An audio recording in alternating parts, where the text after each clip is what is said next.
Swayam Prabha. Digital India. Educated India.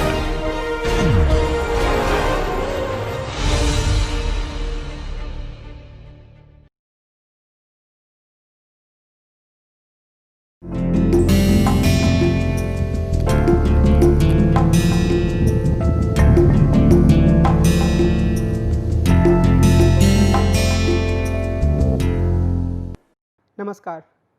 पाश्चात्य राजनीतिक दार्शनिकों के अध्ययन की इस पूरी श्रृंखला के आखिरी पड़ाव पर आज हम विल किमलिका के विचारों का अध्ययन करेंगे। एक चिंतक के रूप में विल किमलिका ने किस तरीके से समकालीन समय में विभिन्न मुद्दों को, विशेष तौर पर विविधता के मुद्दे को उदारवादी रूपरेखा के भीतर समायोजित करने की कोशिश की है, इसे आज के हम अपने इस एपिसोड में समझने की कोशिश करेंगे। विल किमलिका का योगदान सैद्धांतिक स्तर पर तो यह है ही कि उन्होंने उदारवाद और समुदायवाद के बीच में चल रहे विवाद के दौरान एक बेहतरीन सैद्धांतिक रूपरेखा के माध्यम से एक नए तरह की आवाज़ प्रस्तुत करने की कोशिश की, या दूसरे शब्दों में हम कहें तो समुदायवादी आलोचना को उदारवाद के भीतर समायोजित करने की कोशिश की। लेकिन इसके साथ ही व्यवहारिक स्तर पर इन अपने सैद्धांतिक रूपरेखा के माध्यम से उन्होंने यह दिखाने की कोशिश की कि कैसे विविधता विभिन्न समाजों के बीच एक एकता का स्रोत बन सकती है, कैसे विविध समाज अलग अलग तरह की विविधताओं के बावजूद एक बेहतर राष्ट्र राज्य के रूप में रह सकते हैं। इस लिहाज से विल किमलिका एक बहुत ही महत्वपूर्ण चिंतक हैं और आज की इस पूरी परिचर्चा में हम इनके लेखन पे ध्यान देंगे। हम विशेष रूप से बहुसंस्कृतिवाद के बारे में व्यक्त किए गए इनके विचारों पर ध्यान केंद्रित करेंगे। हमारी पूरी परिचर्चा कुछ खास चरणों से होकर गुजरेगी। सबसे पहले हम बहुत ही संक्षेप में इनका जीवन परिचय जानेंगे, खास तौर पर ये क्या काम कर रहे हैं, यानी कि कहाँ भी पढ़ा रहे हैं और किस तरीके से इन्होंने अपनी शिक्षा हासिल की। दूसरे स्तर पर हम इनकी प्रमुख कृतियों की बात करेंगे, कौन कौन सी प्रमुख किताबें इनके द्वारा लिखी गई हैं। इसके बाद हम समुदायवादियों द्वारा जॉन रॉल्स और उदारवाद की आलोचना पर ध्यान केंद्रित करेंगे। हम विभेदीकृत नागरिकता की अवधारणा को समझेंगे। समुदायवादियों की विल किमलिका ने किस तरीके से आलोचना की, हम उस बात पर ध्यान केंद्रित करेंगे। और इसके बाद हम विल किमलिका की बहुसांस्कृतिक रूपरेखा पर विचार करेंगे, जिसमें वे स्वशासन के अधिकार, बहुजातीय अधिकार, विशेष प्रतिनिधित्व अधिकार की बात करते हैं। इसके बाद हम यह समझने का प्रयास करेंगे कि उनकी नज़र में अल्पसंख्यक अधिकारों की सीमाएं क्या हैं, अल्पसंख्यक अधिकारों पर किन स्थितियों में या विशेष समूह अधिकारों पर किन स्थितियों में कोई रोक लगाई जा सकती है। इसके बाद हम उनके बहुसंस्कृतिवाद के विचार की आलोचनाओं पर नज़र डालेंगे और सबसे आखिर में हम एनिमल राइट्स या पशु अधिकारों के बारे में विल किमलिका की हाल में प्रकाशित पुस्तक पर ध्यान केंद्रित करेंगे, जो उन्होंने अपनी पत्नी के साथ मिलकर लिखा है। विल किमलिका का जन्म 1962 में हुआ था कनाडा में, और वे बहुसंस्कृतिवाद की एक प्रमुख दार्शनिक माने जाते हैं और ये वर्तमान समय में कनाडा के क्वींस यूनिवर्सिटी में कनाडा रिसर्च चेयर के प्रोफेसर हैं। वे इस पद पर 1998 से हैं। किमलिका ने अपने महत्वपूर्ण सैद्धांतिक हस्तक्षेप के माध्यम से न सिर्फ उदारवाद के बुनियादी मूल्यों की तरफदारी की है, बल्कि उन्होंने इसमें बहुसंस्कृतिवाद का तत्व जोड़ते हुए इसका विस्तार किया है। इन्होंने अभी तक कुल 8 पुस्तकें और 200 लेख प्रकाशित किए हैं। इनके द्वारा लिखित पुस्तकों का 32 भाषाओं में अनुवाद हुआ है। इस संदर्भ में यह भी ध्यान देने की बात है कि इनकी जो प्रसिद्ध पुस्तक है contemporary political philosophy and introduction, जो कि 1990 में प्रकाशित हुई थी और इसका दूसरा संस्करण 2002 में प्रकाशित हुआ था, वो हिंदी में भी उपलब्ध है समकालीन राजनीतिक दर्शन के शीर्षक से, और इसका अनुवाद खुद मैंने ही किया था। बहरहाल अगर हम इनकी प्रमुख कृतियों पर ध्यान दें तो वो इस प्रकार हैं। लिबरलिज्म, कम्युनिटी एंड कल्चर, यह 1991 में प्रकाशित हुई थी। Contemporary political philosophy and introduction, यह 1990 में पहली बार प्रकाशित हुई और इसका दूसरा संस्करण 2002 में आया। Multicultural citizenship, a liberal theory of minority rights, यह पुस्तक 1995 में प्रकाशित हुई और इनकी सबसे प्रमुख पुस्तक मानी जाती है। State, nation and cultures, Spinoza lectures, यह 1997 में प्रकाशित हुई। Finding our way rethinking ethno cultural relations in Canada, यह 1998 में प्रकाशित हुई। Politics in the vernacular, nationalism, multiculturalism and citizenship, यह पुस्तक 2001 में प्रकाशित हुई। Multicultural odysseys, navigating the new international politics of diversity, यह पुस्तक 2007 में प्रकाशित हुई। Zoopolis, a political theory of animal rights, यह पुस्तक 2011 में प्रकाशित हुई। अगर हम इसमें जू पॉलिस, जिसमें कि एक बार फिर से वो जानवरों के अधिकारों के बारे में नागरिकता के परिप्रेक्ष्य में ही बात करते हैं, लेकिन अगर हम इस पुस्तक को छोड़ दें और हम किमलिका के द्वारा लिखी गई विविध पुस्तकों पर ध्यान दें, तो यह बात साफ तौर पर सामने आती है कि विल किमलिका बहुसंस्कृतिवाद के दायरे के भीतर ही विविध पहलुओं, विविध मुद्दों पर अपना लेखन करते रहे हैं। बहुसंस्कृतिवाद के बारे में विल किमलिका के विचारों को समझने के लिए यह आवश्यक है कि हम समुदायवादियों द्वारा जॉन रॉल्स और उदारवाद की आलोचना को समझें, और उस समझ को विकसित करने के बाद हमारे पास एक ऐसी पृष्ठभूमि की समझ होगी जिससे कि विल किमलिका का विचार सामने आता है। हम सब ने इस बारे में चर्चा की है कि जॉन रॉल्स की पुस्तक अ थियरी ऑफ जस्टिस काफ़ी प्रसिद्ध पुस्तक रही अपने समय में, और अभी भी यह काफ़ी प्रचलित है। अकादमिक संस्थाओं में अभी भी यह एक अनिवार्य ग्रंथ के रूप में पढ़ी और पढ़ाई जाती है। तो इस पुस्तक ने काफ़ी गहरे स्तर पर एक संवाद का दायरा फैलाया। अलग अलग लोगों ने इस पुस्तक के विभिन्न तर्कों के आधार पर या तो अपने तर्क प्रस्तुत किए या उन तर्कों की आलोचना प्रस्तुत की। 1980 के दशक में समुदायवादी उभर कर सामने आए, और इन समुदायवादियों ने जॉन रॉल्स की लेखन की आलोचना की, और उस संदर्भ में उन्होंने उदारवाद की भी आलोचना की। उदारवादी लेखक के रूप में जॉन रॉल्स ने अपने सिद्धांत को प्रस्तुत किया था। तो निश्चित रूप से हम यह कह सकते हैं कि समुदायवाद की आलोचना विशेष रूप से जॉन रॉल्स और सामान्य रूप से उदारवाद से संबंधित है। अब इन समुदायवादियों में हम मुख्य रूप से माइकल सैंडल, एलिसडेयर मैकेंटायर और माइकल वॉल्जर जैसे चिंतकों को शामिल कर सकते हैं। इनका यह कहना है कि उदारवाद के भीतर और जॉन रॉल्स के लेखन के भीतर भी व्यक्ति की जिस तरीके से कल्पना की गई है, ऐसा लगता है कि वह व्यक्ति एक एटोमिस्ट व्यक्ति है, एक अणुवादी व्यक्ति है, एक ऐसा अणुवादी व्यक्ति जिसका कि अपने आसपास के परिवेश से, अपनी संस्कृति से, अपनी परंपराओं से किसी से कोई लेना देना नहीं है। वो सबसे कटा हुआ व्यक्ति है, और इस व्यक्ति के रूप में ही वह अपने न्याय के सिद्धांतों पर विचार करता है। यानी कि जब John Rawls veil of ignorance या ज्ञान के पर्दे की बात करते हैं और उसमें लोग बैठकर अपने लिए न्याय के सिद्धांत की योजना बनाते हैं कि उन्हें कौन सा न्याय का सिद्धांत अपनाना चाहिए, तो वो एक व्यक्ति के रूप में वहाँ बैठते हैं, और वहाँ उन समुदायों की बात नहीं की गई है समुदायवादियों के अनुसार जिन समुदायों के व्यक्ति भाग होते हैं, वो अनिवार्य भाग होते हैं। एलिसडेयर मैकेंटायर कहते हैं कि व्यक्ति की जो परंपराएं होती हैं, जो अतीत से उसके पूरे परिवार, उसके समाज में सामने आती हैं, वो परंपराएं व्यक्ति के मूल्यों को, व्यक्ति के जीवन की आकांक्षाओं को, व्यक्ति की पूरी पहचान को बनाने में महत्वपूर्ण भूमिका निभाती हैं। लेकिन उदारवाद में और रॉल्स के लेखन में इन्हें कोई स्थान नहीं दिया जाता है। इसी तरीके से माइकल वॉल्जर ने यह कहा कि जिस तरीके से जॉन रॉल्स कुछ सार्वभौमिक सिद्धांत प्रस्तुत करते हैं, उससे वे विभिन्न समाजों की विशिष्टताओं की अवहेलना करते हैं। हर समाज की अपनी विशिष्टताएं होती हैं जिससे व्यक्ति जुड़ा होता है, और उस आधार पर उस व्यक्ति या जिस समुदाय से वो जुड़ा हुआ है उस समुदाय की ज़रूरतें निर्मित होती हैं।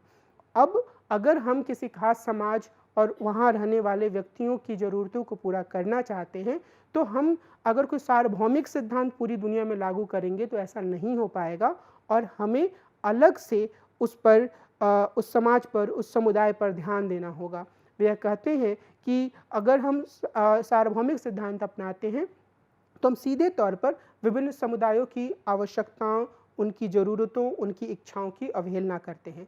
तो इस लिहाज से समुदायवादियों ने जॉन रॉल्स की तीखी आलोचना की। जॉन रॉल्स ने अपनी दूसरी किताब पॉलिटिकल लिबरलिज्म में, जो कि 1993 में प्रकाशित हुई थी, कुछ हद तक इन आलोचनाओं को स्वीकार भी किया, और वहाँ पर उन्होंने ओवरलैपिंग कंसेंसस या परस्पर व्यापी आम सहमति का सिद्धांत दिया। मैं यहाँ इस सिद्धांत को फिर से नहीं दोहराऊंगा, क्योंकि जब हम जॉन रॉल्स के बारे में बात कर रहे थे तो हमने वहाँ इस सिद्धांत के बारे में चर्चा की है। लेकिन जो खास बात है वह यह कि समुदायवादियों ने एक बहुत ही महत्वपूर्ण प्रश्न खड़ा किया उदारवाद के सामने और जॉन रॉल्स के सामने कि यह जो पूरा सैद्धांतिकरण है वो सीमित है, क्योंकि इसमें व्यक्ति के समाज से जुड़ाव की बात नहीं की गई है, व्यक्ति की अपनी सांस्कृतिक पृष्ठभूमि से जुड़ाव की बात नहीं की गई है। विल किमलिका अपने लेखन की ओर आगे बढ़ते हैं तो विल किमलिका उस लेखन में समुदायवादियों की इस चिंता का निराकरण करने का भी प्रयास करते हैं। लेकिन उसके पहले जब समुदायवादी इस तरीके का लेखन कर रहे थे तो दूसरे कई स्तरों पर भी उदारवाद की आलोचनाएं सामने आ रही थीं। मिसाल के तौर पर आयरिस मेरियन यंग ने अपनी पुस्तक justice and the politics of difference में विभेदीकृत नागरिकता या डिफरेंशिएटेड सिटीजनशिप की अवधारणा प्रस्तुत की। विभेदीकृत नागरिकता से क्या तात्पर्य है? तात्पर्य यह है कि उन्होंने यह कहा कि आम तौर पर अगर हम पश्चिमी समाजों को देखें तो उन पश्चिमी समाजों में जो लोग होते हैं वो एक तरीके से और ख़ास तौर पे अंग्रेजी भाषी समाजों का उन्होंने उदाहरण दिया, वहाँ पर लोग एक तरीके की एंग्लो कॉन्फर्मिटी या आंग्ल अनुरूपता का सामना करते हैं। इसका मतलब यह है कि लोगों पर जाने अनजाने जो पश्चिम के पूरे मूल्य हैं उनके अनुसार व्यवहार करने का दबाव होता है। तो इसमें जब उन्होंने विभेदीकृत नागरिकता की बात की तो उन्होंने कहा कि विभेदीकृत नागरिकता का अर्थ है कि कुछ निश्चित समूहों के सदस्यों को नागरिकों के रूप में नहीं बल्कि उनके समूह के माध्यम से भी समायोजित किया जाना चाहिए।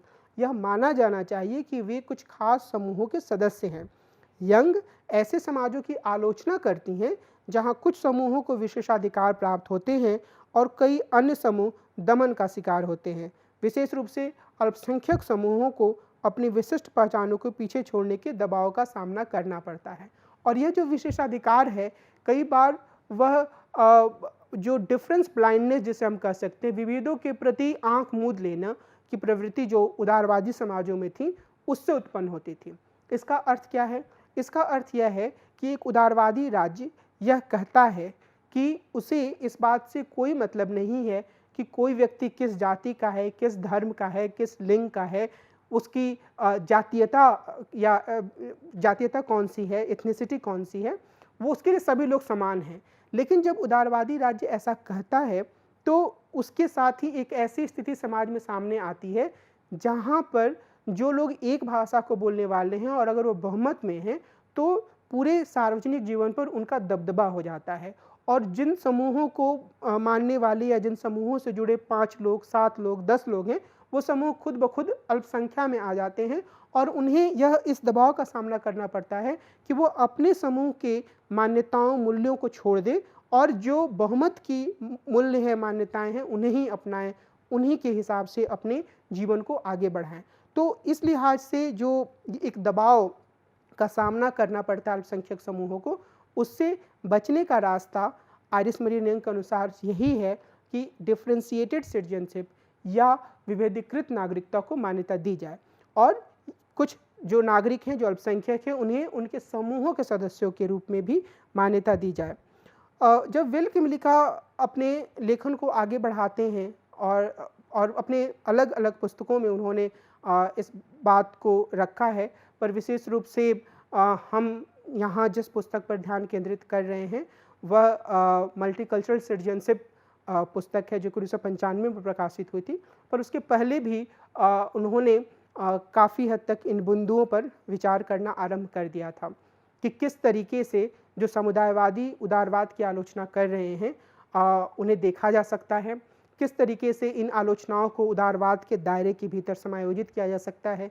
क्या उदारवाद के भीतर कुछ ऐसी बुनियादी समस्याएं हैं जिसके कारण से समुदायवादियों की ये जो तीखी आलोचना है उसे उदारवादी अपने भीतर अपना नहीं सकते हैं, यानी कि उन तीखी आलोचनाओं का समायोजन या उनका एडजस्टमेंट नहीं कर सकते हैं।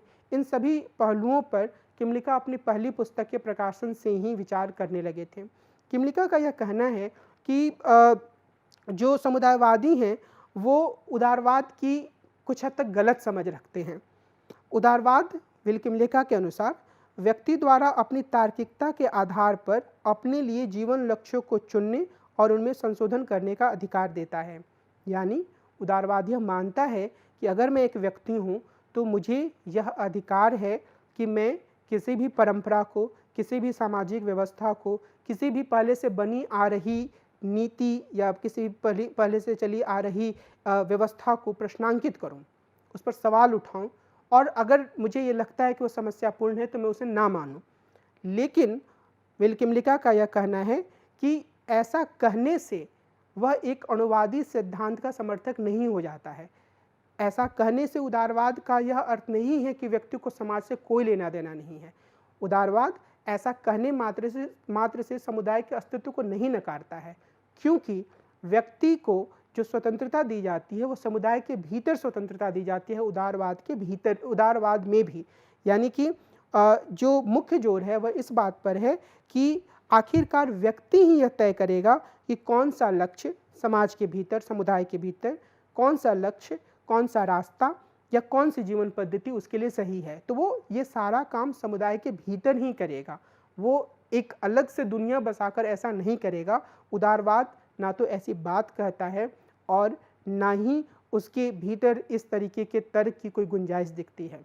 इस लिहाज से विल किमलिका यह कहते हैं कि जो समुदायवादी चिंतक हैं उन्होंने उदारवाद की एक गलत समझ बनाई और उसके आधार पर उन्होंने अपने सैद्धांतिकरण में उदारवाद की तीखी आलोचना की, जॉन रॉल्स की तीखी आलोचना की। लेकिन इसके साथ ही किमलिका यह भी मानते हैं कि उदारवाद के भीतर या जॉन रॉल्स के लेखन के भीतर जितने साफ तौर पर समुदाय के अस्तित्व को स्वीकार किया जाना चाहिए था वैसे नहीं किया जाता है। यानी कि वहाँ पीछे या परोक्ष रूप में यह तो अवधारणा मौजूद है कि व्यक्ति है, व्यक्ति समाज के मूल्यों को प्रश्नांकित कर सकता है, उसे नकार सकता है, लेकिन समाज के भीतर उसका किस तरीके का जुड़ाव होता है, उसकी जीवन पद्धति कैसे आगे बढ़ती है, उसकी सोच कैसे समुदाय से प्रभावित होती है, समुदाय का उदारवादी रूपरेखा में क्या महत्व है, इन सब पहलुओं को सच में विल किमलिका के अनुसार उदारवाद ने गंभीरता से नहीं लिया। तो वो दोनों ही बिंदुओं को रेखांकित करते हैं। पहला उनका यह कहना है कि जो समुदायवादी हैं उन्होंने उदारवादियों की काफ़ी हद तक गलत समझ बनाई, क्योंकि उदारवादी पूरी तरीके से समुदाय को नहीं नकारते हैं। लेकिन फिर वो यह भी कहते हैं कि जितनी साफ तौर पर, जितनी स्पष्टता के साथ उदारवादियों को समुदाय के अस्तित्व को स्वीकार करना चाहिए था, उतनी साफ तरीके से उसके बारे में ना तो वो लिखते हैं ना वो विचार करते हैं, और व्यक्ति ही उनके सैद्धांतिकरण में के केंद्र में रहता है। और इन्हीं कमियों को दूर करने के लिए वे बहुसंस्कृतिवाद की अपनी सैद्धांतिक रूपरेखा प्रस्तुत करते हैं। विल किमलिका की अगर हम बहुसांस्कृतिक रूपरेखा की बात करें तो मुख्य रूप से वो अपनी पुस्तक सिटीजनशिप और liberal theory of minority rights में समानता के सिद्धांत को फिर से परिभाषित करने की कोशिश करते हैं और वे इसे बहुसांस्कृतिक वर्तमान से सुसंगत बनाने का प्रयास करते हैं। विल किमलिका एक बहुत ही महत्वपूर्ण बात की तरफ इशारा करते हैं। उनका कहना है कि मौजूदा राष्ट्र राज्यों में विविधता है और यह एक सार्वभौमिक तथ्य है। कोई भी समाज ऐसा नहीं है जो यह कहे, कोई भी राष्ट्र राज्य ऐसा नहीं है जो यह कहे कि वह पूरी तरीके से होमोजेनस या समरूपी है। अब अगर हम सिर्फ दक्षिण एशिया में इसका उदाहरण लें तो जब हिंदुस्तान का बंटवारा हुआ तो मोहम्मद अली जिन्ना यह मानते थे कि वो मुस्लिमों के लिए एक समरूपी राष्ट्र राज्य का निर्माण कर रहे हैं, लेकिन देश के बंटवारा होने के साथ ही उन्हें अल्पसंख्यक वर्ग के होने का एहसास भी हो गया। लेकिन धर्म के नाम पर भी जो उन्होंने एक समरूपी पहचान बनाने की कोशिश की थी वो कुछ दशकों के बाद ही भाषा हो गई। और आज भी अगर हम पाकिस्तान को देखें तो वो एक समरूपी राष्ट्र राज्य अभी भी नहीं है, बावजूद इसके कि वह इस्लाम पर काफ़ी जोर देता है। अभी भी अलग अलग क्षेत्रों में अलग अलग पहचानें मौजूद हैं और यही बात हर देश के बारे में कही जा सकती है। दुनिया के तमाम देशों में कम मात्रा में या ज़्यादा मात्रा में विविधता मौजूद है और वह उस विविधता के अलग अलग स्तर हो सकते हैं। लेकिन किमलिका यह भी कहते हैं कि जो पश्चिमी राजनीतिक परंपरा रही है उसमें जातीय सांस्कृतिक टकराव पर ज़्यादा ध्यान नहीं दिया गया है। जातीय सांस्कृतिक टकराव से यहाँ तात्पर्य यह है कि जहाँ भी अलग-अलग समूह के लोग रहेंगे, वहाँ पर कुछ न कुछ टकराव की स्थिति बनी ही रहेगी, कुछ न कुछ विवाद बना ही रहेगा। तो इस लिहाज से वो कहते हैं कि ये एक तथ्य के रूप में रहे हैं, लेकिन जो पश्चिमी राजनीतिक दर्शन रहा है, उसमें आम तौर पर इन जातीय सांस्कृतिक टकराव पर ज़्यादा ध्यान नहीं दिया गया है। इसके बजाय बहुत से सिद्धांतकारों ने एक पॉलिस की अवधारणा को आदर्श माना है, जो पूरी तरह से समरूपी हो, जहाँ पर लोग आपस में बातचीत करें, बातचीत करके समस्याओं को सुलझाएं। जो पूरी एक अरस्तुवादी धारणा है, उसका भी लोकतंत्र के पूरे विचार विमर्श में काफ़ी बोलबाला रहा है। किमलिका मानते हैं कि पश्चिमी राष्ट्र राज्यों में अल्पसंख्यकों को खत्म करने, उन्हें अपने में मिला लेने या बाहरी व्यक्ति के रूप में देखने की प्रवृत्ति रही है।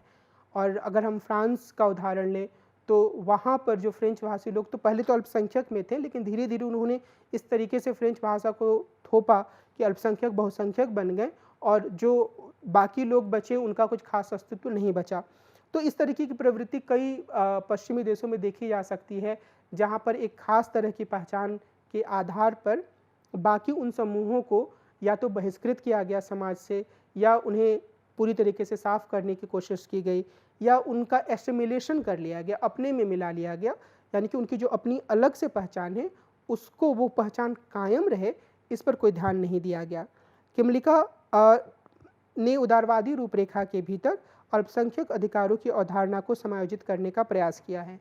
किमलिका प्रतिनिधित्व और सदस्यता की एक ऐसी रूपरेखा प्रस्तुत करते हैं जो सांस्कृतिक और समूह विभेदों को समायोजित करती है। किमलिका कहते हैं कि निम्नलिखित तरीके को अपनाकर, यानी आगे मैं उस तरीके का वर्णन करने वाला हूँ, को अपनाकर लोकतांत्रिक नागरिकता की रूपरेखा के भीतर राष्ट्रीय अल्पसंख्यकों और जातीय समूहों की मांगों को समायोजित किया जा सकता है। पहला, सभी नागरिकों के सामान्य अधिकारों की सुरक्षा। इसका अर्थ है व्यक्ति के नागरिक और राजनीतिक अधिकारों की सुरक्षा। इसमें मुख्य रूप से ये अधिकार सम्मिलित हैं: साहचर्य या संगठन बनाने का अधिकार, अपना धर्म मानने का अधिकार, अभिव्यक्ति और कहीं भी आने जाने की आज़ादी। मोटे तौर पर हम कह सकते हैं कि ऐसे अधिकार जो मूल अधिकारों की, हमारे संविधान की जो पूरा अध्याय है, उसमें जिन अधिकारों का उल्लेख किया गया है, वो अधिकार इस तरह के अधिकारों की सूची में शामिल किए जा सकते हैं। यानी कि इन्हीं अधिकारों की श्रृंखला का आगे वर्णन करते हुए किमलिका लिखते हैं कि इसमें किसी भी समूह द्वारा अपने विभेदों की सुरक्षा के लिए राजनीतिक संगठन बनाने की आज़ादी भी सम्मिलित है। दूसरा, विशेष कानूनी और संवैधानिक प्रावधानों द्वारा सांस्कृतिक विविधता का समायोजन। इसमें विशिष्ट समूहों के विशेष अधिकारों की गारंटी सम्मिलित है। ये जो दूसरा पहलू है, उसी के संदर्भ में विल किमलिका 3 तरह के विभेदीकृत अधिकारों के बारे में बात करते हैं।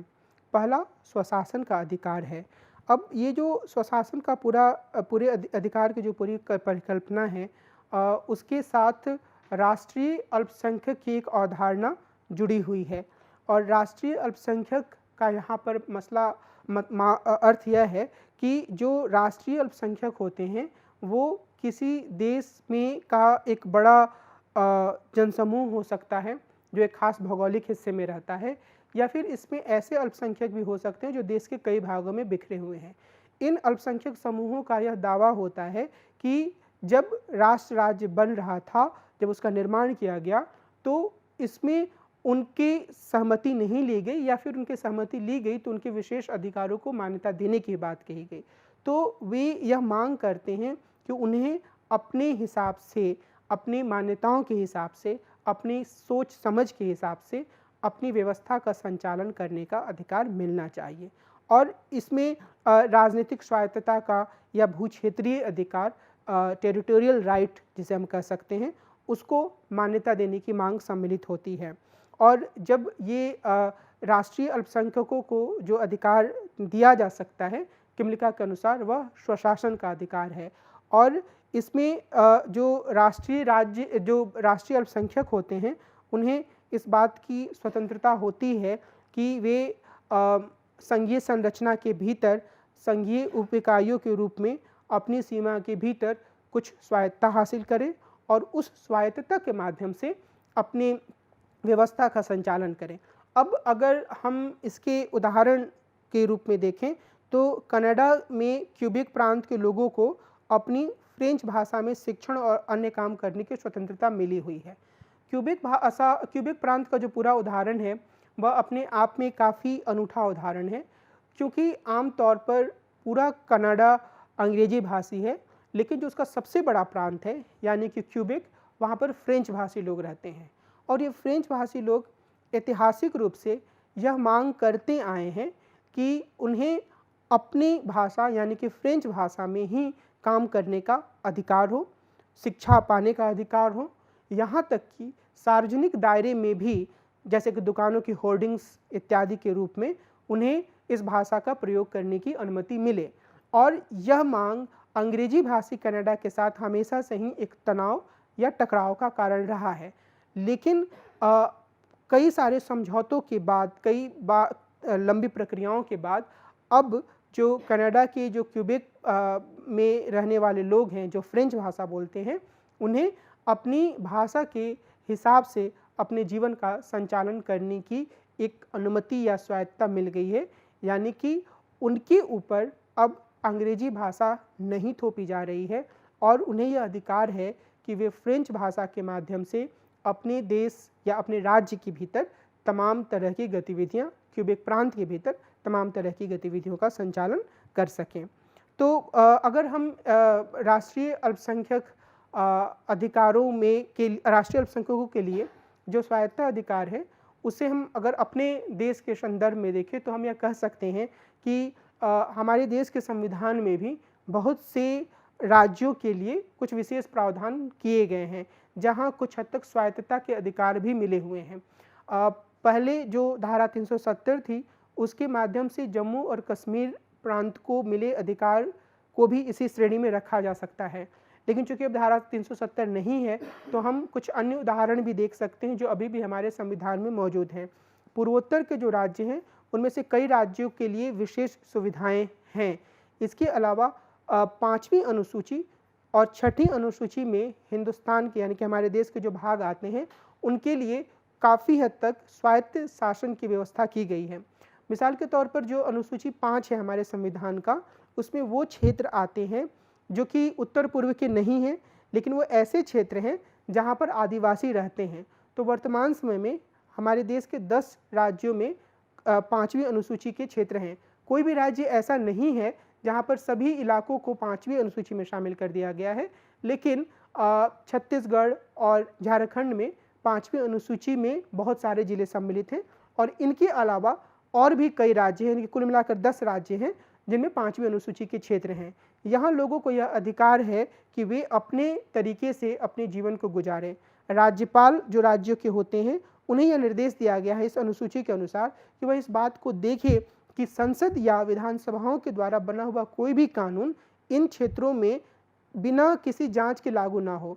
यानी कि कानूनों के लागू होने की कसौटी यह है कि वह इन क्षेत्रों के लोगों की परंपराओं और प्रथाओं को कोई नुकसान नहीं पहुंचाएंगे। इन लोगों का जो अपनी ज़मीन पर, अपने संसाधनों पर हक है, वो बना रहेगा। तो इस तरीके से संवैधानिक व्यवस्था हमारे देश में भी की गई है और कई अन्य देश भी इस तरह की व्यवस्था करते हैं। तो विल किमलिका यह कहते हैं कि समूहों को या समूहों की मांगों को समायोजित करने का एक जो अच्छा तरीका है वह यह है कि अगर वो राष्ट्रीय अल्पसंख्यक हैं तो उन्हें स्वशासन का अधिकार दिया जाए। अब बहुजातीय अधिकारों का मसला भी काफ़ी प्रमुख है। किमलिका मानते हैं कि जो अप्रवासी समुदाय होते हैं वे भी अल्पसंख्यक समूह के रूप में होते हैं और वैश्वीकरण के बाद इस तरह के समूहों की संख्या में काफ़ी वृद्धि हुई है। ऐसा नहीं है कि वैश्वीकरण की जो हाल की प्रक्रिया है उसके पहले एक देश के लोग दूसरे देशों में नहीं जाते थे, निश्चित रूप से जाते थे, लेकिन वैश्वीकरण की प्रक्रिया आरंभ होने के बाद पिछले 3-4 दशकों में ऐसे लोगों की संख्या में अच्छी खासी बढ़ोतरी हुई है। अगर हम अमेरिका के बारे में विचार करें तो हम वहाँ जाकर या उसके बारे में पढ़कर यह अंदाज़ा लगा सकते हैं कि वहाँ काफ़ी बड़ी तादाद में अब भारतीय मूल के लोग रहने लगे हैं और ये लोग वहाँ की एक तरीके से छोटी मोटी राजनीतिक शक्ति भी बन चुके हैं। लेकिन जो मुख्य मसला यहाँ पर है जिसकी तरफ किमलिका हमारा ध्यान दिलाना चाहते हैं वह यह है कि जो अप्रवासी समूह हैं वो विभिन्न पश्चिमी देशों में हैं और ये एक अल्पसंख्यक समूह के रूप में वहाँ मौजूद हैं और अक्सर इन समूहों को अपने जीवन को, सांस्कृतिक जीवन को स्वतंत्र रूप से अभिव्यक्त करने में कठिनाई होती है। वह कठिनाई इसलिए नहीं होती है क्योंकि उदारवादी समाज के भीतर उनकी अभिव्यक्तियों को रोकने का कोई प्रावधान किया गया है। वह मुश्किल इसलिए होती है क्योंकि जो, जिसे पहले हमने एक एंग्लो कॉन्फर्मिटी कहा था या आंग्ल अनुरूपता, या जैसा समाज है उसकी तरह ही बनने और दिखने का दबाव, वह इतना ज़्यादा होता है कि ये अल्पसंख्यक समूह खुद को अभिव्यक्त नहीं कर पाते हैं। तो ऐसे समूहों के लिए विल किमलिका बहुजातीय अधिकारों की बात करते हैं। इसमें अल्पसंख्यक समूहों को अपने सांस्कृतिक जीवन को स्वतंत्रता पूर्वक अभिव्यक्त करने के लिए विशेष प्रोत्साहन देने का प्रावधान है। इन समूहों द्वारा की जाने वाली मांगों में शायद सबसे विवादास्पद मांग यह है कि इन्हें ऐसे कानूनों से छूट मिलनी चाहिए जिनका इनकी धार्मिक भावनाओं से टकराव हो। मसलन ब्रिटेन में यहूदियों और मुस्लिमों ने रविवार की छुट्टी से छूट की मांग की है। अमेरिका में यहूदियों ने सैनिक सेवा के दौरान यरमुल्का पहनने की अनुमति मांगी है और इसी तरह के कई उदाहरण हो सकते हैं।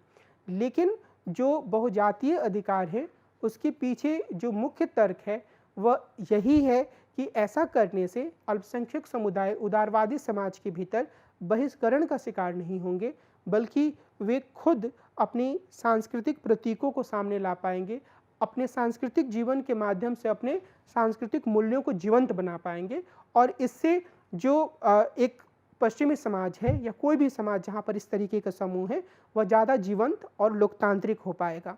तो इस लिहाज से बहुजातीय अधिकारों पर भी जोर दिया जाता है। हालांकि जैसा कि हमने देखा कि इसमें कई तरीके की विवादास्पद मांगें भी आती हैं और आगे हम इस पहलू पर विचार करेंगे कि किमलिका इस तरीके की विवादास्पद मांगों के संदर्भ में क्या रुख अपनाते हैं। लेकिन तीसरे स्तर पर विल किमलिका विशेष प्रतिनिधित्व अधिकार की मांग करते हैं। इस अधिकार में राष्ट्रीय और जातीय समूहों के साथ साथ गैर जातीय श्रेणियों ने भी रुचि दिखाई है। मुख्य बात यह है कि प्रत्येक समाज में कुछ ऐसे समूह हो सकते हैं जो कि संख्या में काफ़ी कम हो। संख्या में कम होने के कारण वो सही तरीके से अपना प्रतिनिधित्व राज्य के सामने भेजने में असमर्थ हों। तो ऐसे में जो ये समूह होते हैं जो कि अप्रवासी समूह भी हो सकते हैं, जो ऐसे समूह भी हो सकते हैं जो समाज का हिस्सा हैं, लेकिन उस समाज का हिस्सा होने के बावजूद उनकी संख्या इतनी कम है कि उनकी आवाज़ को कोई तरजीह नहीं दी जाती है। मिसाल के तौर पर वृद्ध लोगों की एक श्रेणी पे हम बात कर सकते हैं। ऐसे लोगों की श्रेणी पे हम बात कर सकते हैं जिन्हें हम कोट अनकोट अपाहिज की श्रेणी में रखते हैं, जिसमें फिजिकली चैलेंज्ड यानी कि शारीरिक रूप से अक्षम व्यक्ति या नेत्रहीन व्यक्ति, ऐसे कई सारे लोग इसमें सम्मिलित हो सकते हैं। तो ये वो अधिकार हैं जिसके माध्यम से यह सुनिश्चित किया जाता है कि जो समूह हैं, जो हाशिए पर पड़े समूह हैं, उन्हें प्रतिनिधित्व दिया जाए, उनके प्रतिनिधित्व को सुनिश्चित किया जाए। यह माना जाता है कि इन अधिकारों के माध्यम से इन समूहों के साथ ऐतिहासिक रूप से हुए दमन में सुधार किया जा रहा है और उन्हें एक तरह से आत्मनिर्णय का अधिकार दिया जा रहा है। विल किमलिका अपनी इस रूपरेखा को प्रस्तुत करने के बाद अल्पसंख्यक अधिकारों की सीमा के बारे में भी बात करते हैं, यानी कि जो अल्पसंख्यकों को समूह अधिकार दिए जा रहे हैं उन समूह की सीमा क्या हो सकती है, और अगर कोई ऐसा अल्पसंख्यक समूह है जो बहुत ही विवादास्पद मांग रख रहा है तो उसके साथ कैसा बर्ताव किया जा सकता है। किमलिका यह साफ करते हैं कि यदि कोई अल्पसंख्यक समुदाय अपने सदस्यों के नागरिक और राजनीतिक स्वतंत्रताओं पर पाबंदी लगाने की मांग करता है तो अल्पसंख्यक अधिकारों का उदारवादी सिद्धांत ऐसे आंतरिक प्रतिबंधों को सही नहीं मान सकता। अर्थात समूह की एकजुटता, धार्मिक पुरातनपंथ या सांस्कृतिक शुद्धता के नाम पर ऐसे प्रतिबंधों को सही नहीं ठहराया जा सकता। लेकिन वे यानी कि विल किमलिका उदारवादी बहुमत द्वारा अनुदारवादी समूह पर अपने विचार थोपने के बजाय उसके साथ संवाद करने को वरीयता देते हैं। इस बिंदु को अगर हम थोड़ा नज़दीक से देखें तो हम यह पाएंगे कि यह कई सारे समाजों की समस्याएं हैं। तो और ये सैद्धांतिक स्तर पर बहुसंस्कृतिवाद की भी समस्या है। समस्या यह है कि सबसे पहले तो उदारवाद की रूपरेखा का विस्तार करते हुए इसमें स्पष्ट रूप से साफ तौर पर अल्पसंख्यक समूहों के लिए कुछ अधिकारों के प्रावधान किए गए। लेकिन अगर अल्पसंख्यक समूह या जो बहुसांस्कृतिक अलग अलग छोटे समूह हैं, इन समूह अधिकारों का प्रयोग करते हुए अपने सदस्यों की स्वतंत्रता को ही सीमित या बाधित करने लगे, तो ऐसी स्थिति में क्या किया जा सकता है? विल किमलिका का बिल्कुल साफ जवाब है, और वह जवाब यह है कि अगर इस तरह की कोई कोशिश अल्पसंख्यक समूहों के द्वारा होती है, तो व्यक्तियों की जो व्यक्तिगत आज़ादी होती है उसे वरीयता दी जानी चाहिए और उनके नागरिक और राजनीतिक अधिकारों को प्राथमिकता दी जानी चाहिए। हालांकि अपने आप में ऐसा कह देने मात्र से विवाद समाप्त नहीं होता है, लेकिन विल किमलिका इसमें एक अन्य आयाम जोड़ते हैं जो कि काफ़ी महत्वपूर्ण है। किमलिका यह कहते हैं कि ये चीज़ होनी चाहिए, यानी कि अगर समूह अपने सदस्यों के अधिकारों पर आंतरिक रूप से पाबंदी लगाते हैं, मिसाल के तौर पर अगर कोई एक ऐसा समूह है जो यह कहता है कि लड़कियों को 10वीं कक्षा के बाद नहीं पढ़ना चाहिए, और उस समूह के भीतर कोई लड़की है जो कहती है कि नहीं, मुझे ऐसा करने का हक है, तो विल किमलिका कहते हैं कि उस लड़की के अधिकार को वरीयता दी जानी चाहिए। लेकिन कई ऐसे मामले हो सकते हैं, या इस मामले में भी विल किमलिका का सुझाव यह है कि सीधे तौर पर उदारवादियों के द्वारा, उदारवादी समाज के द्वारा या उदारवादी राज्य के द्वारा उदारवादी मूल्यों को थोपने से ज़्यादा बेहतर यह होगा कि वह ऐसे अल्पसंख्यक समुदाय के साथ संवाद करे, उनके साथ बातचीत करे और उनकी उस प्रथा से उन्हें बाहर निकलने के लिए तैयार करे। अब अगर यहाँ पर हम अपने देश में चल रहे ट्रिपल तलाक कानून की बात करें, जो विवाद उसके कारण उत्पन्न हुआ उस पर बात करें, तो हम ये पाएंगे कि अगर ट्रिपल तलाक के कारण, यानी कि 3 बार तलाक बोलने के कारण एक मुस्लिम व्यक्ति अपनी पत्नी को तलाक दे देता है और उससे उस महिला के अधिकारों का उल्लंघन होता है, तो विल किमलिका की रूपरेखा इस बात को स्वीकार करती है कि ऐसे प्रथाओं को कानून बनाकर ख़त्म कर देना चाहिए।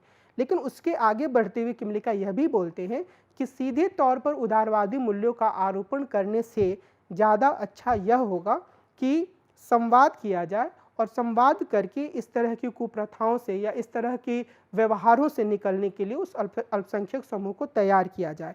और विल किमलिका यह भी कहते हैं कि अगर हम जब भी एक उदारवादी समाज इस तरीके का व्यवहार करता है, तो उसे यह याद रखना चाहिए कि जो रूढ़िवादी या पुरातनपंथी तत्व हैं, वो सिर्फ अल्पसंख्यक वर्ग में ही नहीं होते हैं, बहुसंख्यक वर्ग में भी होते हैं।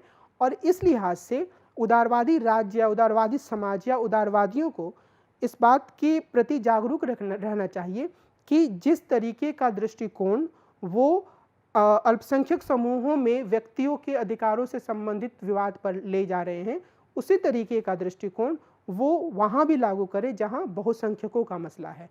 तो ये इस हिसाब से वो एक संतुलन बनाने की कोशिश करते हैं और वो कहते हैं कि उदारवादी समाज या उदारवादी लोगों को या उदारवादी राज्य को कभी भी इस तरह से बर्ताव नहीं करना चाहिए मानो वो अपने विचारों को जबरदस्ती या बलात् रूप से रूढ़िवादी समूहों पर थोप रहे हैं।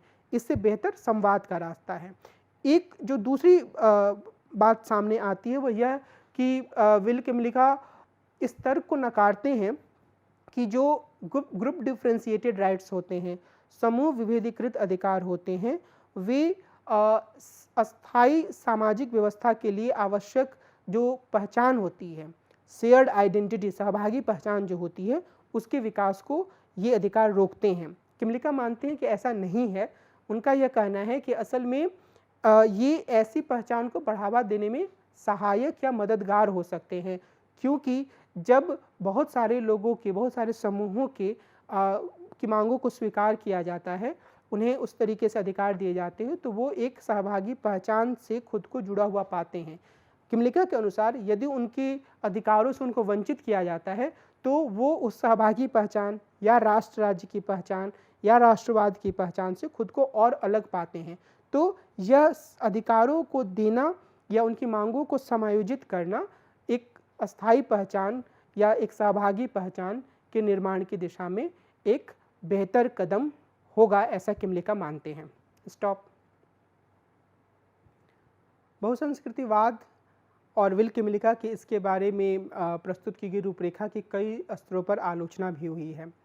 ब्रायन बेरी ने अपनी पुस्तक कल्चर एंड इक्वालिटी में बहुसंस्कृतिवाद की आलोचना की है।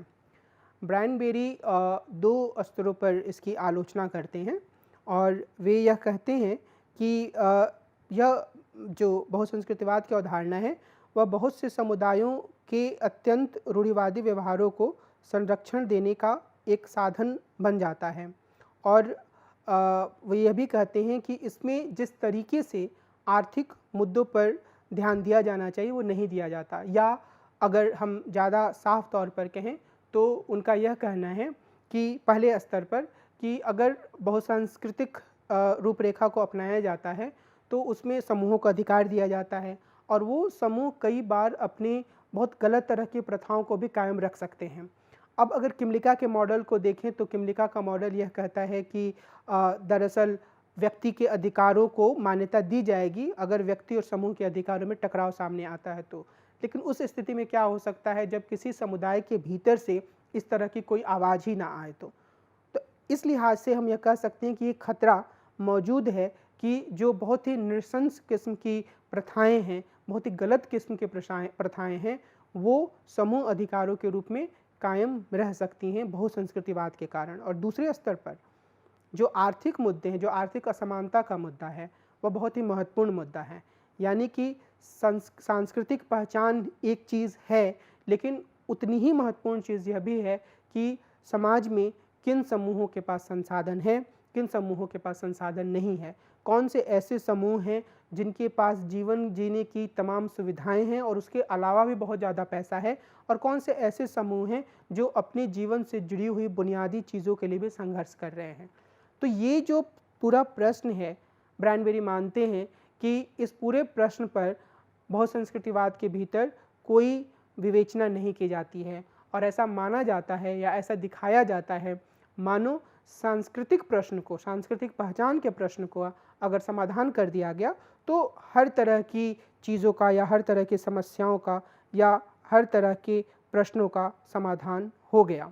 लेकिन अपनी एक अन्य पुस्तक, महत्वपूर्ण पुस्तक मल्टीकल्चरल ओडिसीज़, जो कि 2007 में प्रकाशित हुई थी, इसमें किमलिका ने बहुसंस्कृतिवाद के कारण मानव अधिकारों की उपेक्षा के डर को नकारा है। वे यह मानते हैं कि अंतर्राष्ट्रीय स्तर पर भी बहुसंस्कृतिवाद की बुनियादी अवधारणाओं को स्वीकार किया जाने लगा है और इसके पीछे मुख्य चिंता मानव अधिकारों की सुरक्षा ही रही है। हालांकि किमलिका यह स्वीकारते हैं कि विभिन्न देशों की स्थितियों में इतनी भिन्नता है कि हर जगह बहुसंस्कृतिवाद का एक मॉडल लागू नहीं किया जा सकता है। और एक आलोचना जो आम तौर पर विल किमलिका और बहुसंस्कृतिवाद की जाती रही है वह यह कि बहुसंस्कृतिवाद के भीतर आम तौर पर पश्चिमी देशों के उदाहरणों को ही लिया गया है और इस संदर्भ में भारत के बहुत सारे विचारकों ने यह ध्यान दिलाया है कि भारत के संविधान में एक तरीके का बहुसांस्कृतिक ढांचा पहले से मौजूद है। यहाँ अल्पसंख्यक समूहों को मूल अधिकारों के दायरे में ही अनुच्छेद 25 से 30 के भीतर बहुत सारे महत्वपूर्ण अधिकार दिए गए हैं। धर्म का पालन करने से लेके अपनी भाषा के संरक्षण, अपने धर्म को के मामलों का संचालन करने और उसे बढ़ावा देने के लिए संगठन बनाने की स्वतंत्रता जैसे कई अधिकार भारतीय संविधान ने पहले से ही दे रखे हैं। इसके अलावा जैसे मैंने आपको 5वीं अनुसूची और 6ठी अनुसूची का उदाहरण दिया और उसके पहले कश्मीर की धारा 370 और उसके खत्म हो जाने के बाद भी विविध राज्यों के विभिन्न प्रावधान राज्यों के लिए एक तरीके से स्वायत्तता का अधिकार प्रदान करते हैं। तो यह एक आलोचना सामने आती रही है कि विल किमलिका अपने लेखन में इस तरह के उदाहरणों की तरफ बहुत गंभीरता से नहीं जा पाते हैं, लेकिन अपने बाद के लेखन में विल किमलिका ने कुछ हद तक एशियाई और अफ्रीकी देशों के भीतर भी बहुसंस्कृतिवाद के भिन्नताओं का या बहुसंस्कृतिवाद की स्थिति का अध्ययन किया है और इसी आधार पर उन्होंने तर्क दिया है कि असल में ये जो अलग अलग तरह के समाज हैं उनके भीतर इतनी भिन्नता है कि हर जगह पर बहुसंस्कृतिवाद का एक ही मॉडल लागू नहीं किया जा सकता है। और बहुसंस्कृतिवाद की एक प्रमुख आलोचना भिखु पारिक ने भी अपनी पुस्तक rethinking multiculturalism, cultural diversity and political theory में की है। और उन्होंने भिखु पारिक ने यह कहा है कि एक मॉडल बना देना और कानूनी रूप से अल्पसंख्यकों को अधिकार दे देना ही पर्याप्त नहीं है। बहुसंस्कृतिवाद की एक अवधारणा भिखु पारिक के अनुसार तभी बहुत प्रासंगिक हो सकती है जब व्यवहारिक जीवन में, रोज़ बरोज़ के जीवन में अल्पसंख्यक समूहों के बीच में संवाद बढ़ाया जाए। एक ऐसी स्थिति पैदा की जाए जहाँ पर अल्पसंख्यक समूह एक दूसरों की प्रथाओं को, एक दूसरे की संस्कृतियों को, एक दूसरे के मूल्यों को समझें, उनका सम्मान करें और साथ साथ रहना सीखें। अगर ऐसा नहीं होता है और हम सिर्फ कुछ कानूनी अधिकारों की बात कर लेते हैं तो उससे बहुसंस्कृतिवाद की कहानी पूरी नहीं होगी। तो निश्चित रूप से उनका जो मुख्य जोर है, और यह एक तरीके से किमलिका की आलोचना भी हो जाती है, क्योंकि किमलिका ज़्यादा तौर पर कानूनी रूपरेखा पर ही बल देते हैं और वो सिर्फ उसी स्थान पर संवाद की बात करते हैं जहाँ की उदारवादी समूह किसी गैर उदारवादी समूहों के ऊपर कुछ खास तरीके के नियमों को थोपना चाहता है। लेकिन विभिन्न समुदायों के बीच संवाद के बारे में बहुत विस्तृत या गहन विश्लेषण किमलिका के लेखन में सामने नहीं आता है। इसके अलावा मैंने जैसे शुरुआत में कहा था कि बहुसंस्कृतिवाद की रूपरेखा से संबंधित अपने तमाम लेखन के अलावा विल किमलिका ने पशु अधिकारों के संदर्भ में भी हाल के वर्षों में महत्वपूर्ण लेखन किया है। सू डोनाल्डसन के साथ मिलकर उन्होंने एक पुस्तक की रचना की है, जूपोलिस, और इसमें उन्होंने पशु अधिकारों का एक एजेंडा प्रस्तुत किया है। इस पुस्तक की लेखिका सह लेखिका सू डोनाल्डसन विल किमलिका की पत्नी भी हैं और विल किमलिका और सू डोनाल्डसन यह तर्क देते हैं, अधिकांश पशु अधिकार सिद्धांतों में उनके अनुसार पशुओं की बुनियादी या तात्विक क्षमता या हितों पर ध्यान दिया गया है और यह माना गया है कि इसके कारण पशुओं की भी नैतिक हैसियत होती है और उनके नैतिक अधिकार होते हैं। इस संदर्भ में हम डीप इकोलॉजी या गहन पारिस्थितिकी के सिद्धांतों की बात कर सकते हैं, जिसमें कि इस बात पर जोर दिया जाता है कि दुनिया में जितने भी तरह के जीव हैं उनके भीतर एक तरह का मोरल एसेंस है और उनको भी दुनिया में बने रहने का इतना ही अधिकार है जितना कि मनुष्यों को है। तो इस लिहाज से ये जो पूरा अधिकार पशुओं के अधिकारों की बात की जाती है उसमें इस नैतिक सत्व के पहलू पर जोर दिया जाता है। लेकिन किमलिका पशु अधिकारों के मसले को नैतिक सिद्धांत से बाहर निकालते हुए राजनीतिक सिद्धांत के दायरे में ले आते हैं और इस पर नीति शास्त्रीय एथिक्स लागू करते हैं। वे मानव समाज या संस्थाओं से पशुओं के जुड़ाव के कारण पैदा होने वाले विविध संबंधी दायित्वों पर ध्यान केंद्रित करते हैं। राजनीतिक सिद्धांत में समूह विभेदीकृत नागरिकता के विकास को आधार बनाते हुए किमलिका और सू डोनाल्डसन एक प्रामाणिक राजनीतिक पशु की अवधारणा प्रस्तुत करते हैं। दोनों यह तर्क देते हैं कि विभिन्न प्रकार के पशुओं का मानवीय राजनीतिक समुदाय से अलग अलग तरह का संबंध होता है, यानी कि वो पशुओं को कुछ भागों में बांटते हैं। जैसे मिसाल के तौर पर पालतू पशुओं को मनुष्य पशु मिश्रित समुदायों का पूर्ण सदस्य माना जाना चाहिए जो सहभागी नागरिकता के सहयोगी परियोजना में भागीदार होते हैं। तो इस तरीके के जो पालतू पशु होते हैं वो अलग अलग तरीके से मनुष्यों के जीवन में सहयोग करते हैं और जो एक सहभागी नागरिकता या पार्टिसिपेटरी सिटीजनशिप हो सकता है उसमें उनकी महत्वपूर्ण भूमिका होती है। लेकिन जो दूसरी श्रेणी के पशु होते हैं यानी कि जंगली पशु, वे अपने संप्रभु समुदायों का निर्माण करते हैं। मिसाल के तौर पर वन्य अभयारण्यों के बीच में या बाघों के लिए जो अभयारण्य या सेंचुरीज बनी हैं उसमें उनका एक अपना संप्रभु समुदाय होता है। इसलिए ये औपनिवेशीकरण, आक्रमण, प्रभुत्व और आत्मनिर्णय के खतरों से सुरक्षा के अधिकार के हकदार हैं। तो ये एक बहुत ही महत्वपूर्ण तथ्य या एक तर्क लेखक द्वय प्रस्तुत करते हैं, यानी कि किमलिका और सू डोनाल्डसन, कि अगर कोई जंगली जानवर है तो उसे उसी तरीके से सुरक्षा का अधिकार है जैसे कि मनुष्यों के एक राष्ट्र राज्य को होता है। उस पर किसी तरह का औपनिवेशीकरण ना हो, उसे आक्रमण का सामना ना करना पड़े, प्रभुत्व और आत्मनिर्णय प्रभुत्व का उसको सामना ना करना पड़े और उसके ऊपर एक तरीके उसके पास अपने जीवन को अपने तरीके से जीने का भी अधिकार हो। और कई अन्य पशु ऐसे होते हैं इन 2 श्रेणियों के अलावा। तो एक श्रेणी हो गई जो कि पालतू पशुओं की हो गई और दूसरी श्रेणी जंगली जानवरों की हो गई। और इनके अलावा कई अन्य पशु ऐसे होते हैं जिन्हें लिमिनल पशुओं की श्रेणी में रखा जा सकता है, जो जंगली होते हैं लेकिन मानवीय बस्तियों के बीच में रहते हैं। मसलन कौवे या आवारा कुत्ते, इन्हें डेनिजन माना जा सकता है। ये हमारे समाज के निवासी होते हैं लेकिन नागरिकता से जुड़े अधिकार और उत्तरदायित्व इन पर पूरी तरह से लागू नहीं होते हैं। किमलिका इस बात पर बल देते हैं कि, और किमलिका के साथ सू डोनाल्डसन भी, कि हमें इन सभी पशुओं के बुनियादी अधिकारों का सम्मान करना चाहिए, किंतु सबके साथ हमारे भिन्न भिन्न संबंध होते हैं और इनके प्रति हमारे भिन्न भिन्न दायित्व होते हैं। तो इस लिहाज से ये एक नए तरह की अंतर्दृष्टि को लेकर आते हैं पशु अधिकारों के संबंध में। हालांकि पशु अधिकारों के संदर्भ में कई अन्य मुद्दे उभर कर सामने आ सकते हैं। मिसाल के तौर पर उन पशुओं के अधिकारों को कैसे देखा जा सकता है जिनका कि मनुष्य अपने लिए या अपने भोज्य पदार्थ के रूप में उपभोग करते हैं, और उसकी सीमा क्या हो सकती है। अगर हम सहभागी नागरिकता की पूरी अवधारणा उनके ऊपर लागू कर रहे हैं तो क्या हम इस तरीके के का जो मांसाहार है उसे हमें पूरी तरीके से प्रतिबंधित कर देना चाहिए।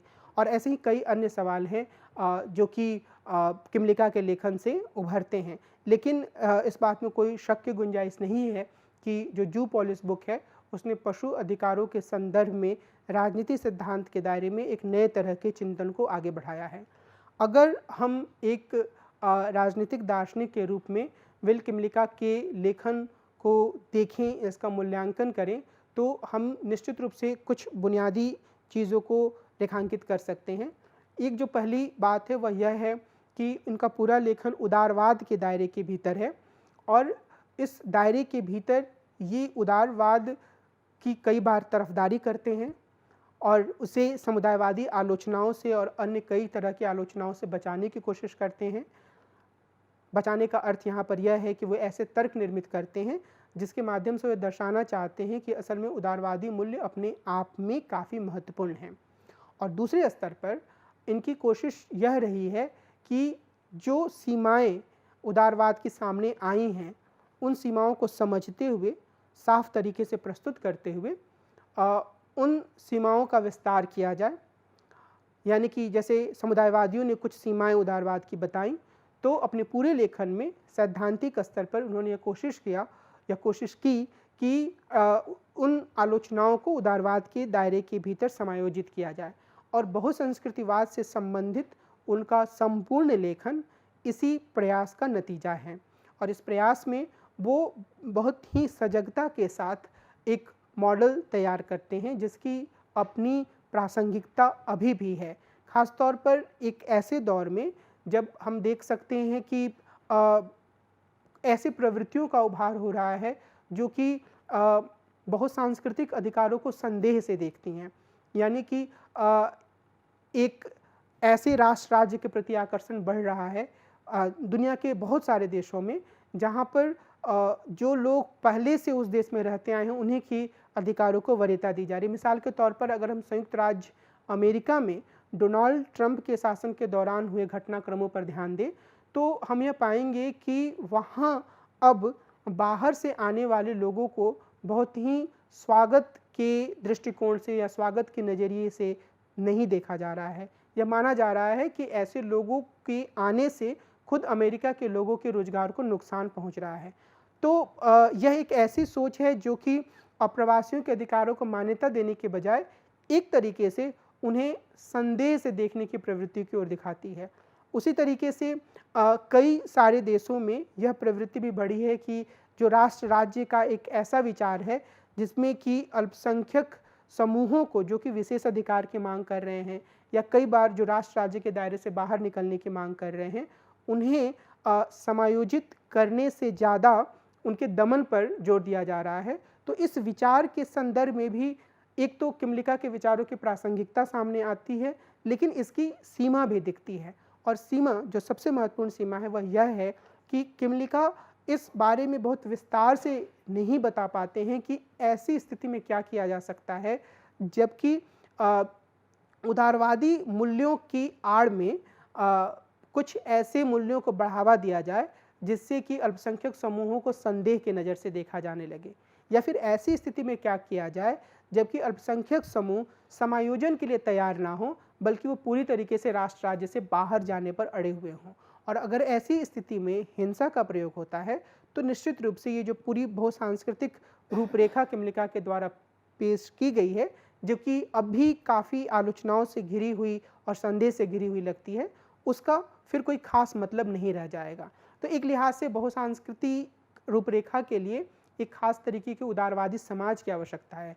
अगर वैसा समाज अनुपस्थित है, वैसा समाज मौजूद नहीं है, तो निश्चित रूप से बहुसंस्कृतिवाद की जो पूरी रूपरेखा है वह कारगर तरीके से काम नहीं कर पाएगी। फिर भी मुझे यह लगता है कि विल किमलिका एक ऐसा मॉडल प्रस्तुत करते हैं जिसके माध्यम से उदारवादी समाज के भीतर अलग अलग तरह की आवाज़ों को समायोजित किया जा सकता है और वर्तमान विश्व में जहाँ पर तकरीबन सभी देश विविधता से के साथ अपने अस्तित्व में हैं और विविधताओं को समायोजित करने की समस्या का सामना कर रहे हैं, वहाँ विल किमलिका का यह जो पूरा सैद्धांतिकरण है वह काफ़ी महत्वपूर्ण है और वह हमें विभिन्न तरह की विविधताओं को समायोजन करने का एक रास्ता बताता है। विल किमलिका के विचारों पर इस पूरी चर्चा के साथ पश्चिमी राजनीतिक दार्शनिकों की चर्चा की पूरी श्रृंखला भी समाप्त होती है। इसमें हमने प्राचीन और कुछ हद तक प्राचीन और मध्य युग के भीतर या दहलीज पर खड़े सिद्धांतकारों, राजनीतिक दार्शनिकों और आधुनिक राजनीतिक दार्शनिकों तथा समकालीन राजनीतिक दार्शनिकों के बारे में गहराई से बातचीत की। ये राजनीतिक दार्शनिक अलग अलग दृष्टिकोणों से मानव जीवन के बृहद प्रश्नों का समाधान करने की कोशिश करते हैं। इनको पढ़ना हमारे लिए इसलिए भी आवश्यक है क्योंकि उनके अध्ययन से हम अलग अलग तरीके के दार्शनिक प्रयासों की एक समझ बना पाते हैं, इनके बीच के संबंधों को समझ पाते हैं और इनके विचारों की निरंतरता को भी देख पाते हैं। मुझे यह उम्मीद है कि यह पूरा प्रयास या इस तरह के जो सारे एपिसोड्स रहे हैं वो आप लोगों को पश्चिमी राजनीतिक दार्शनिकों की एक आरंभिक समझ बनाने में ज़रूर मदद करेंगे। इसी उम्मीद के साथ मैं इस पूरी श्रृंखला को अभी यहाँ विराम देता हूँ। नमस्कार।